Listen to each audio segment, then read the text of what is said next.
À Paris, c'est très dur de trouver un logement pour un étudiant. C'est vrai qu'il faut faire quelque chose et que le gouvernement doit se bouger. On lui a déjà dit, on lui a suggéré.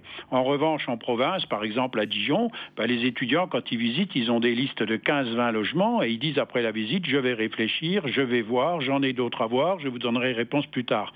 Donc on voit qu'on a deux marchés extrêmement différents.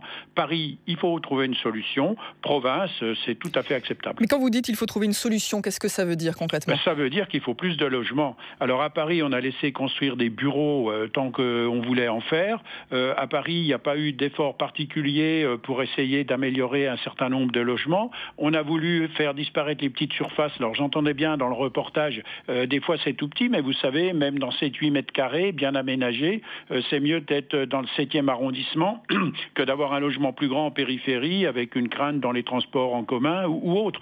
Donc on voit bien qu'on a voulu réglementer, contrôler, punir, bloquer, et puis tout ça, ça n'a rien donné. Non, la solution, c'est de construire et de transformer des bureaux en logements. Voilà.